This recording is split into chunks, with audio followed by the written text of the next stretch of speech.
Hi everyone, thank you so much for all your love and support you have been giving us and our videos.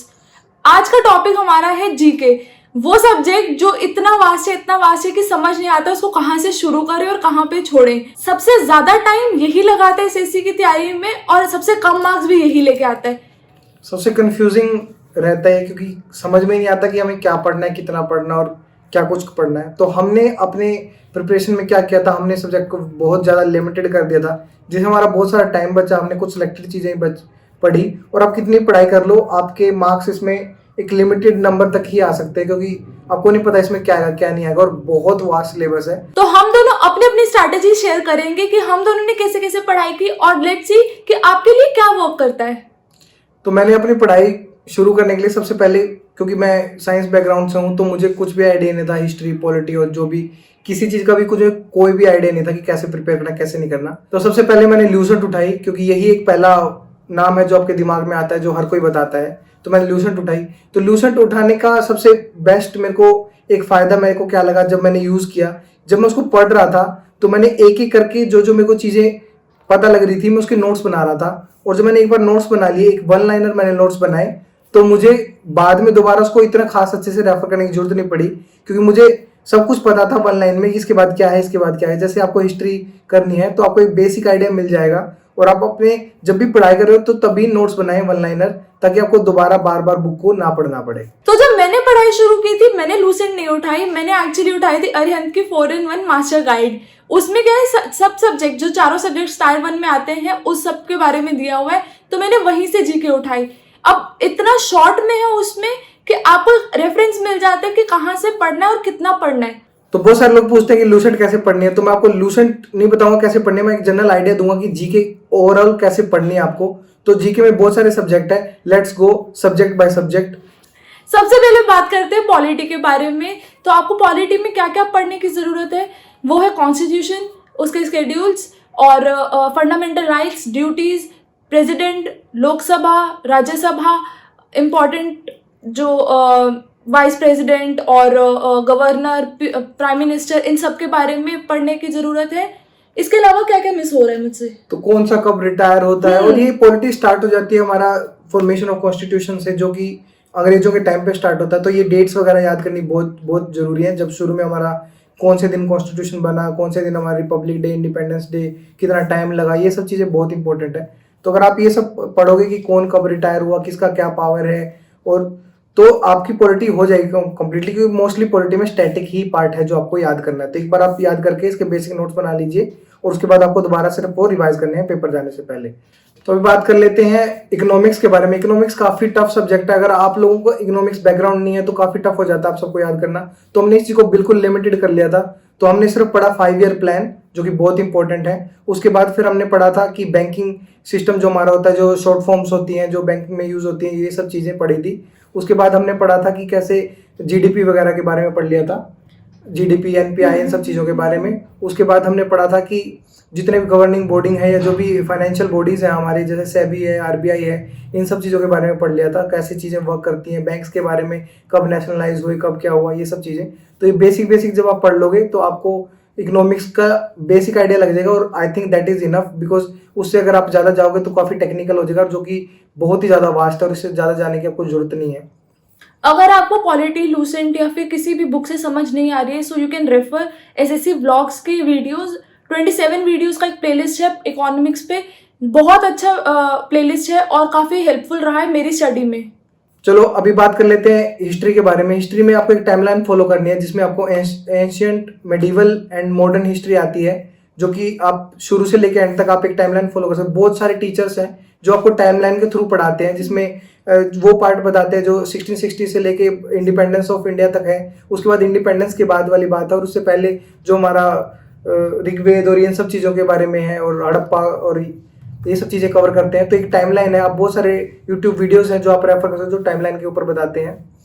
सबसे ज़्यादा focus history में I think modern history को करना सबसे ज़्यादा ज़रूरी है, क्योंकि सबसे कंफ्यूजिंग और सबसे ज़्यादा कॉन्स्टिट्यूट वही करती है मार्क्स में भी। उसमें बहुत सारे मूवमेंट्स हैं और पैक्ट्स हैं जो हुए थे, और डांडी मार्च, पूना पैक्ट, और बहुत सारी चीज़ें थी जो बहुत ही कॉमन है, जो आपने पढ़ाई की होगी। तो ये सब दोबारा पूछ ले जाते हैं। तो हिस्ट्री में, मॉडर्न हिस्ट्री पे बहुत ज़्यादा ध्यान दीजिएगा, बाकी पे थोड़ा बहुत कर सकते हैं, क्योंकि वो बहुत डीप है। तो आप अगर एक बार गो थ्रू करेंगे तो अपनी टाइमलाइन के थ्रू अपने नोट्स बना लीजिए, उसके बाद सारा ध्यान फोकस अपना मॉडर्न हिस्ट्री पे होना चाहिए।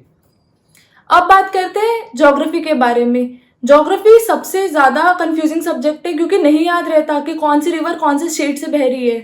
कुछ लोगों को ज्योग्राफी में बहुत इंटरेस्ट आता है, उनकी बहुत अच्छी होती है, कुछ लोगों के लिए बहुत वीक होता है। तो ज्योग्राफी में कुछ ही चीज़ें हैं जो बार बार पूछते हैं, जो बेसिकली सब लोग पढ़ाते हैं, जैसे रिवर्स हो गया, या फिर रोड्स हो गया, या फिर कौन सी रेंज, माउंटेन रेंज कहाँ पे है, कौन सी फसल कहाँ पे होती है, कहाँ पे कौन सी सॉइल मिलती है। तो ये सब चीज़ें ज्योग्राफी में पूछा जाता है। कई बार इंडिया की ज्योग्राफी से आउटर ज्योग्राफी भी पूछी जाती है, जिसमें कौन से सीज के बारे में होता है, कौन सा एस शेप बनाता है, या फिर कौन सा स्ट्रेट कहाँ पे है। बहुत सारी चीज़ें ऐसी पूछी जाती है, बर्ड सेंचुरीज कहाँ पे है। तो ज्योग्राफी में एक बेसिक जो स्टैटिक चीज़ है वो आप याद कर सकते हैं, जो आपको पता लग जाए कि आपको क्या क्या पढ़ना है। उसके अलावा आपको ज़्यादा कुछ जाने की जरूरत नहीं है ज्योग्राफी में। वर्ल्ड ज्योग्राफी के बारे में बात करें तो किसी भी कंट्री की करेंसी, उसकी कैपिटल, वहाँ की ट्राइब्स, रिवर्स और माउंटेन रेंज भी एसएससी पूछ लेती है। वर्ल्ड ज्योग्राफी के बाद आपके पास होता है कि अर्थ की लोकेशन के बारे में, लॉन्गिट्यूड, लैटिट्यूड, ये सब चीज़ें भी पूछी जाती हैं। कौन सा स्फीयर कहाँ पे है, ये सब चीज़ें भी काफ़ी इंपॉर्टेंट है। और अर्थ की लेयर्स वगैरह भी पूछ लेते हैं। और अर्थ के ऊपर जो एटमॉस्फेरिक लेयर्स होती हैं, स्ट्रेटोस्फीयर, मेसोस्फीयर, ये सब चीज़ें भी पूछ लेते हैं। तो ये सब का भी आपको पता होना चाहिए कि प्लेन कौन सी लेयर में उड़ता है, और ये सब चीज़ें बेसिक पूछ लेते हैं। और क्लाउड्स किस तरह के रहते हैं वो भी। और आपको पता ही है, किसी भी एग्जाम की 100% तैयारी तब तक नहीं होगी जब तक आप उसके मॉक नहीं दे पाओगे। तो आपकी बिना मॉक्स के आपकी तैयारी अधूरी है। जैसे नेटफ्लिक्स और अदर ओटीटी प्लेटफॉर्म्स अपनी सब्सक्रिप्शन के साथ आपको बहुत सारा कंटेंट देते हैं, वैसे ही टेक्स्ट बुक का ईयरली पास आपको सारे के सारे टेस्ट देने की आज़ादी देता है। तो टेक्स्ट बुक में आप 300 से ज़्यादा एग्जाम्स के लिए 15,000 से ज़्यादा टेस्ट दे सकते हैं। और अब तक 1 करोड़ से ज़्यादा लोगों ने टेक्स्ट बुक से टेस्ट सीरीज का फ़ायदा उठाया है। टेक्स्ट बुक पास में आपको एसएससी सीजीएल के लिए 363 मार्क्स, सीएचएसएल के लिए 282 मार्क्स, सीपीओ के लिए 125, स्टेनोग्राफर के लिए 61 मार्क्स और आईपीएसीआईओ के लिए 76 मार्क्स अवेलेबल हैं। अभी टेक्स्ट बुक का ऑफर भी चल रहा है, जिसमें आपको ईयरली पास 299 का मिलेगा, जिसमें आप 300 से ज़्यादा एग्जाम्स का 15,000 से ज़्यादा मॉक टेस्ट दे सकते हैं। और अगर आप हमारा कूपन कोड AA10 यूज करोगे तो आपको 10% डिस्काउंट भी मिलेगा। बाकी जो रिलेटेड लिंक्स हैं हम आपको डिस्क्रिप्शन बॉक्स में शेयर कर देंगे, प्लीज चेक देम आउट। अब आ जाते हैं साइंस पे। साइंस में सबसे पहले हम फोकस करेंगे बायो पे। तो बायो में जनरली पूछ लेते हैं कौन सा डिसीज, उसके सिम्टम्स, उसके कॉजेज पूछ लेते हैं। उसके बाद अपने बॉडी के जो जितने भी सिस्टम्स होते हैं, रेस्पिरेटरी सिस्टम, एक्सक्रीटरी सिस्टम, या फिर ब्लड के बारे में पूछ लेते हैं। तो ये सब चीज़ें, जितने भी सिस्टम्स होते हैं, इनके बारे में पूछ लेते हैं। उसके अलावा आपको याद करना प्लांट सेल के बारे में और एनिमल सेल के बारे में, जिसमें बहुत सारी चीज़ें हैं जो आपको याद करनी चाहिए। उसके बाद कौन सा विटामिन क्या करता है, उस चीज़ के बारे में भी पूछ लेते हैं। बेसिकली आपने जो बायो अभी तक 9-10 तक पढ़ी है वो वाली बायो ही पूछी जाती है, बट उसमें भी कुछ पर्टिकुलर टॉपिक्स ही हैं जिनके बारे में ज़्यादा बात की जाती है। आप एक बार जब बुक को खोलेंगे, देखेंगे, तो आपको एक आइडिया लग जाएगा कि एसएससी किस तरह के क्वेश्चंस पूछता है। Next we will talk about chemistry. Chemistry में आपको बेसिकली नाम याद करने हैं, जो साइंटिफिक नेम होते हैं और कॉमन नेम होते हैं, ये बहुत कॉमन पूछा जाता है। और केमिस्ट्री में पूछे जाते हैं सॉल्ट्स और ओर्स किसी भी मेटल के। कभी बार पीरियोडिक टेबल से भी क्वेश्चन आ जाता है कि कौन सा एलिमेंट कितने लूज कर सकता है और कौन सा बॉन्ड होगा, ये सब चीजें भी पूछ लेते हैं। तो आपको बिल्कुल डीप में जाने की जरूरत नहीं है, आप बेसिक चीजें जो स्टैटिक पार्ट में से बिलोंग करती है आप वो पढ़ लीजिए, वो सफिशिएंट रहेगा। और फिजिक्स का भी ऐसा ही है, थोड़े आप मोशन, लॉ ऑफ मोशन पढ़ लेते हैं, कौन सा साइंटिस्ट ने क्या डिस्कवरीज की इसके बारे में पूछ लेते हैं, इलेक्ट्रिसिटी के बारे में पूछ लेते हैं। तो ये बेसिक चीजें हैं जो साउंड के बारे में पूछ लेते हैं। तो ये चीजें हैं जो आपको ऊपर से याद होनी चाहिए, ताकि आप जो आपकी 10th तक के लेवल का साइंस है वो आपको पता होना चाहिए, तो वो सफिशिएंट रहेगा। स्टैटिक जीके के बाद बात करते हैं मिसलेनियस जीके के बारे में, जिसका कोई पार्ट नहीं है।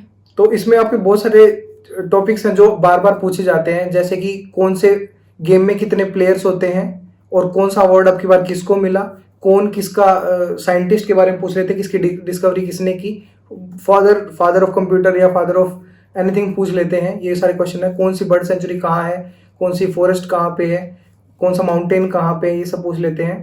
तो डांस के बारे में पूछ लेते हैं, कौन सी स्टेट का कौन सा डांस है, कौन सा म्यूजिक किस स्टेट से बिलोंग करता है, ये सब पूछ लेते हैं। कौन सा अवार्ड अब की बार किसको मिला, बहुत कॉमन है ये कि मैन बुकर। ऐसे चीज़ें पूछ लेते हैं कि प्रो कबड्डी किसने जीता अब की बार, वर्ल्ड कप कौन जीता, ये बेसिक चीजें, टूर्नामेंट्स के बारे में पूछ लेते हैं, कौन सा टूर्नामेंट किसने जीता और कौन सा कप किस चीज के लिए, किस प्लेयर के लिए या फिर किस गेम के लिए होता है, ये सब चीजें पूछ लेते हैं। स्टार्टिंग जीके में एक बड़ा अनपॉपुलर ओपिनियन है जो हम दोनों के लिए वर्क किया है, वो ये था कि हमने स्टार्टिंग से नोट्स बनाने शुरू कर दिए। उन नोट्स का फायदा क्या हुआ, आपको कोई बड़े बड़े पैराग्राफ नहीं लिखने, आपको शॉर्ट में रखना है और उसको रिवाइज करने के वक्त आपको याद रहेगा कि आपने क्या चीज कहाँ से पढ़ी और कितना पढ़ना है इसको। तो एंड के जब 2 दिन रह जाएंगे, 1 दिन रह जाएंगे, तो आपको सिर्फ वो अपना नोट्स पढ़ने और फटाफट रिवाइज करना है, इससे आपको सब कुछ रिकैप हो जाएगा। तो ये स्टार्ट से बनाइए ताकि बाद में आपको एक टास्क ना लगे कि आपको अलग से बनाना पड़ रहा है। तो अब इसके बाद बात कर लेते हैं करंट अफेयर्स की, जो काफी हॉट टॉपिक है और हर कोई करंट अफेयर करता रहता है, क्योंकि अगर 25 क्वेश्चन आते हैं उसमें से ऑलमोस्ट 10 क्वेश्चन तो करंट अफेयर्स से रिलेटेड ही आ जाते हैं, तो बहुत ही मेजर रोल प्ले करते हैं करंट अफेयर्स। तो करंट अफेयर्स आपको बेसिकली प्रीवियस 6 मंथ के करने हैं और कहाँ से करने हैं वो बता देता है। कोई भी बैंकिंग साइट है जो कि एक करंट अफेयर के कैप्सूल्स प्रोवाइड करती है जो कि पीडीएफ फॉर्म में होते हैं, तो आप वो रेफर कर सकते हैं, या फिर हम चैनल बता देते हैं, एक वाईफाई स्टडी करके चैनल है या फिर स्टडी आईक्यू करके चैनल है, जो कि आपके मंथली आपके करंट अफेयर रहते हैं उनके बारे में एक वीडियो बनाते हैं। आपको डेली नहीं पढ़ना, आपको मंथली पढ़ना, और आप पास 6 मंथ के कर लेंगे तो काफी रहेगा, और रिसेंट के करेंगे तो वो और भी ज्यादा अच्छा है, क्योंकि रिसेंट में बहुत सारे क्वेश्चन पूछे जाते हैं। इसके अलावा आप साइट जैसे कि अफेयर्स क्लाउड, स्टैटिक और करंट अफेयर्स के लिए दोनों के लिए रेफर कर सकते हो। एक मिथ है कि क्या आपको न्यूज़पेपर रोज पढ़ना जरूरी है एसएससी सीजीएल की तैयारी के लिए? So the answer is no. आपको डेली करंट अफेयर्स पर टाइम वेस्ट करने की जरूरत नहीं है, क्योंकि सीजीएल में सिर्फ 50 मार्क्स का जीके आने वाला है, जिसमें से बहुत कम मार्क्स होंगे जो करंट अफेयर्स खुद अपने आप में लेंगे। तो आप अपना टाइम न्यूज़पेपर में एसएससी सीजीएल के लिए तो कम से कम मत वेस्ट कीजिए। आपको बस ये करना है कि पेपर से पहले आपको स्टैटिक जीके पढ़ने जितना हो सके, और पेपर के जस्ट 1 महीने पहले आपको करंट अफेयर के टॉपिक पढ़ने हैं, और वो भी ज़्यादा नहीं पढ़ने हैं, क्योंकि पेपर से 15 दिन पहले अगर आप अच्छे से पढ़ना स्टार्ट करोगे तो आप करंट अफेयर बड़े इजीली, आप जितने आपको रिकॉर्ड है वो सब आप कवर कर लोगे। तो Lucent and YouTube channels plus 1 PDF from any site, तो you are good with the GK part. Don't waste much time on it, because बाकी मैथ और इंग्लिश काफ़ी है और ये एक ही बार आने वाला है, और उसके 25 क्वेश्चन ही आने वाले हैं, जिसमें से अगर आप बहुत अच्छी तैयारी करोगे तो शायद आप 20 क्वेश्चन अटेम्प्ट कर लो अच्छे, और अगर आप ठीक ठाक तैयारी करो तो आप 15 भी कर सकते हो। तो आप ज़्यादा वो 5 क्वेश्चन के लिए इतना जो टाइम दोगे वो आप दूसरे सब्जेक्ट में लेके काफ़ी अच्छा स्कोर कर सकते हो, क्योंकि इसमें बिल्कुल अनप्रेडिक्टेबल है कि आपके कितने मार्क्स आएंगे कितने नहीं। अगर आपके पास कोई ऐसी चीज़ है जो आपको इफेक्ट किए तो आप जरूर कमेंट बॉक्स में बताइए, ताकि बाकी लोगों को भी उस चीज़ का फायदा हो और बाकी लोग भी जान पाए उस चीज़ के बारे में। Hope to see you guys very very soon. Hope कि आपको वीडियोस अच्छी लग रही है। अगर आपको कुछ भी पसंद आ रहा है तो प्लीज़ कमेंट्स बॉक्स में बताइए, और अगर नहीं आ रहा तो वो भी बताइए। अगर आपको किस तरह की वीडियोस चाहिए वो भी प्लीज़ बताइए, and please do like share subscribe and stay connected. Bye.